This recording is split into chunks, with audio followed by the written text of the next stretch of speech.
आगे बढ़ते हैं और बात करते हैं कश्मीर की। आज से ठीक 74 साल पहले कश्मीर के महाराजा हरि सिंह ने भारत के साथ विलय पत्र पर दस्तखत किए थे। इन 74 वर्षों में कश्मीर बेहद उतार चढ़ाव से गुजरा है। अनुच्छेद 370 से लेकर उसको हटाए जाने तक और आतंक की गोलियों से लेकर सुरक्षा बलों की जवाबी कार्रवाइयों तक कश्मीर बदलाव के एक बड़े दौर से गुजरा है। केंद्रीय गृह मंत्री अमित शाह 3 दिनों के जम्मू कश्मीर दौरे से आज ही वापस दिल्ली लौटे हैं। अब आइए दिखाते हैं कि 74 साल में हमारा कश्मीर कितना बदला और क्या है आज का उसका हाल। तो धरती पर अगर कहीं स्वर्ग है तो यही है, यही है, यही है। ये बात मुगल शासक जहांगीर ने कही थी। तब से कश्मीर को जन्नत कहा जाने लगा और 74 साल पहले आज ही के दिन इस जन्नत का विलय हिंदुस्तान में हुआ था।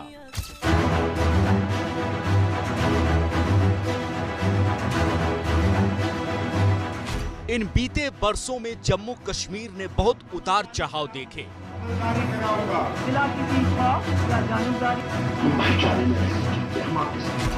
आतंकवाद का सबसे बुरा और बड़ा दौर देखा। कश्मीरी पंडितों का पलायन देखा। पत्थरबाजी की शक्ल में सड़क पर संग्राम देखा। 10 सालों का राष्ट्रपति शासन और कर्फ्यू देखा। लेकिन आज का कश्मीर धीरे धीरे आतंकवाद से अमन के रास्ते पर लौट रहा है। खतरा अब भी बना हुआ है, लेकिन सुबह और शाम गुलजार होती है और आम कश्मीरी का कॉन्फिडेंस बना रहे, इसीलिए गृह मंत्री अमित शाह ने आर्टिकल 370 हटने के बाद पहली बार 3 दिनों का जम्मू कश्मीर दौरा किया। अमित शाह जम्मू के अलावा पुलवामा और गांदरबल जैसे उन इलाकों में रहे जो आतंकवाद के लिहाज से बेहद अस्थिर इलाके माने जाते हैं। 14 फरवरी 2019 को पुलवामा में ही सीआरपीएफ के 40 जवान शहीद हुए थे और उसी पुलवामा में अमित शाह ने शहीदों को श्रद्धांजलि दी। सीआरपीएफ के कैंप में ही रात बिताई और जवानों के साथ डिनर भी किया। आतंकवाद के प्रति इसके विरोध में नरेंद्र मोदी सरकार की जीरो टॉलरेंस की नीति है। हम इसको सहन ही नहीं कर सकते। चाहे अलगाववादी हों या फिर जम्मू कश्मीर के पहली कतार के पॉलिटिशियन, कश्मीर के मुद्दे पर अब तक सब पाकिस्तान से बातचीत की पैरवी करते आए हैं। लेकिन सरकार ने साफ कर दिया कि बात होगी तो आम कश्मीरी से, वो भी आमने सामने बैठकर। बात करनी है तो मैं मेरे घाटी के भाइयों और बहनों के साथ बात करूंगा, घाटी के युवाओं के साथ। इसी कार्यक्रम के दौरान अमित शाह ने पोडियम पर लगे बुलेट प्रूफ शीशे भी हटवा दिए थे ताकि दिलों के दरमियान दूरियां न आ जाए। मैं आज आपके साथ मन खोलकर बात करना चाहता हूं, इसीलिए ना बुलेट प्रूफ है ना कोई सिक्योरिटी है, मैं आपके सामने ऐसे ही खड़ा हूं। केंद्रीय गृह मंत्री अमित शाह को जम्मू कश्मीर के दौरे पर इसलिए भी जाना पड़ा कि पाकिस्तान 30 साल पुराने आतंक को दोहराने की साजिश रच रहा था। वैसे पाकिस्तानी साजिश तो 1947 से, यानी जब से दोनों मुल्क अलग अलग हुए, आज़ाद हुए, तब से चल रही है। लेकिन हमेशा पाकिस्तानी साजिश को भारतीय सुरक्षा बलों ने नाकाम किया है। इतिहास पे नजर डालते हैं। 1947-48 में आज़ादी के तुरंत बाद कबीलियाओं ने पाकिस्तान से युद्ध किया, पाकिस्तान की तरफ से कश्मीर पर चढ़ाव किया, लेकिन वहां पर उसको जमकर मुंह की खानी पड़ी। 1965 में फिर युद्ध किया और पाकिस्तान एक बार फिर हारा। 1971 में तीसरी बार लड़ना पाकिस्तान को बहुत भारी पड़ गया। इस युद्ध में न सिर्फ उसको हारना पड़ा बल्कि उसके 2 टुकड़े हो गए। पाकिस्तान ने करगिल का युद्ध 1999 में किया, जिसमें फिर से उसे हार का सामना करना पड़ा। जब पाकिस्तान ने देखा कि आमने सामने के युद्ध में वो भारत से लड़ नहीं पाएगा, जीत नहीं पाएगा, तो वो छद्म युद्ध पर आ गया, यानी छुपकर आतंकवाद को सपोर्ट करने लगा। 1988 से पाकिस्तानी आतंक की साजिश में कश्मीर झुलसता रहा है और तब से अब तक करीब 33 सालों में हमारे 14,352 मासूम नागरिकों की आतंकियों ने हत्या की है। 6,398 जवानों ने कश्मीर को बचाने के लिए अपनी शहादत भी दी है और उनकी बंदूकों से 23,572 आतंकियों का काम भी तमाम किया गया है। अब हम आपको बताते हैं कि कश्मीर पाकिस्तान की आंखों में क्यों खटकता है। 24 अक्टूबर 1947 को पाकिस्तान ने कश्मीर पर चोरी से हमला बोला था। तब भारत ने कश्मीर की रक्षा की, जिसके कारण आज ही के दिन 1947 में कश्मीर का भारत में विलय हुआ। इंस्ट्रूमेंट ऑफ एक्सेशन पर हस्ताक्षर हुए।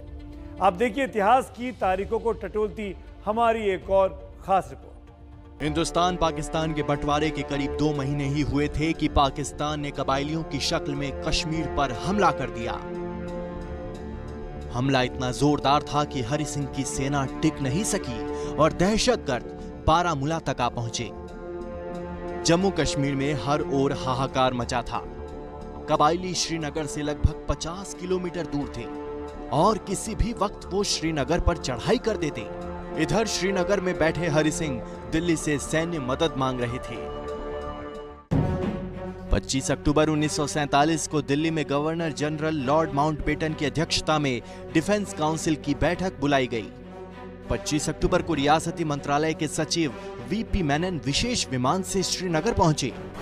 मेनन के कहने पर जम्मू कश्मीर के राजा हरि सिंह 26 अक्टूबर को पूरे परिवार के साथ जम्मू आ गए और इसी दिन उन्होंने इंस्ट्रूमेंट ऑफ एक्सेशन यानी भारत में विलय के कागजात पर हस्ताक्षर कर दिए। मैं श्रीमान इंदर महेंद्र राज राजेश्वर महाराज धीराज श्री हरि सिंह जी जम्मू और कश्मीर, नरेश तथा तिब्बत आदि देशाधिपति सार्वभौम सत्ता का इस्तेमाल करते हुए भारत संघ के साथ मैं इस इंस्ट्रूमेंट ऑफ एक्सेशन पर दस्तखत करता हूं। बंटवारे के 72 दिन के ही भीतर जम्मू कश्मीर भारत का हुआ और विलय के अगले ही दिन यानी 27 अक्टूबर को लेफ्टिनेंट कर्नल दीवान रंजित राय की अगुवाई में भारतीय सेना की टुकड़ी विशेष विमान से श्रीनगर पहुंच गई और कबायलियों के खिलाफ मोर्चा संभाल लिया। भारतीय सेना के पैर जैसे ही कश्मीर की धरती पर पड़े, कबायलियों के पैर उखड़ने लगे। भारतीय सेना आगे बढ़ रही थी और कश्मीर को हड़पने के पाकिस्तान के मंसूबे पस्त हो रहे थे। इस बीच कश्मीर का मुद्दा संयुक्त राष्ट्र में पहुंच गया। 13 अगस्त 1948 को संयुक्त राष्ट्र ने सीज फायर का प्रस्ताव दिया। इस समय भारतीय सेना आगे बढ़ रही थी, लेकिन 1 जनवरी 1949 भारत और पाकिस्तान के बीच सीज फायर लागू हो गया। जब सीज फायर हुआ उस वक्त तक सेना ने पश्चिम में पुंछ और उत्तर में करगिल और द्रास से कबायलियों को खदेड़ दिया था, लेकिन आज भी जम्मू कश्मीर का एक बड़ा हिस्सा पाकिस्तान के कब्जे में है। मैं कश्मीर की कहानी इसलिए याद कर रहा हूं क्योंकि कश्मीर सिर्फ भारत का मस्तक ही नहीं है, बल्कि भारत की आन बान और शान कश्मीर से जुड़ी हुई है। मैं इसलिए भी इस कश्मीर कथा को याद कर रहा हूं कि आज ही के दिन वो भारत का अभिन्न हिस्सा बना था। जी हाँ, 26 अक्टूबर 1947 को कश्मीर के महाराजा हरि सिंह ने भारत के विलय पत्र पर हस्ताक्षर किए थे। उस वक्त पाकिस्तान से युद्ध चल रहा था जो करीब साल भर तक चलता रहा। 31 दिसंबर 1948 से स्थिति यह है कि 2/3 हिस्सा भारत के पास है और 1/3 हिस्से पर पाकिस्तान ने कब्जा कर रखा है। 17 अक्टूबर 1949 को जम्मू कश्मीर के लिए अनुच्छेद 370 बना। 1952 में दिल्ली एग्रीमेंट 1952 के तहत जम्मू कश्मीर को विशेष दर्जा दिया गया। 14 मई 1954 को संविधान में अनुच्छेद 35A जुड़ा, जिसमें स्थायी निवासियों की परिभाषा तय कर दी गई। 26 जनवरी 1957 को जम्मू कश्मीर की संविधान सभा भंग हुई और विधानसभा बनी। 1962 में लद्दाख के अक्सई चीन पर चीन ने कब्जा कर लिया। उधर मई 1965 में कश्मीर में सदर रियासत और वजीर आजम का पद खत्म कर राज्यपाल और मुख्यमंत्री का पद कायम किया गया, जैसा देश के दूसरे राज्यों में है। 5 जुलाई 1990 को जम्मू और कश्मीर में AFSPA लागू हुआ, जिससे कानून व्यवस्था का जिम्मा सेना को मिल गया। अफ्स्पा लागू होने के बाद 3.5 लाख पंडितों ने घाटी छोड़ी। 5 अगस्त 2019 को मोदी सरकार ने अनुच्छेद 370 खत्म कर दिया और राज्य को 2 हिस्सों में विभाजित कर दिया, एक जम्मू कश्मीर और दूसरा लद्दाख। जम्मू और कश्मीर में अब हालात सामान्य करने की कोशिश हो रही है ताकि वहां पर जल्द विधानसभा चुनाव हो सके।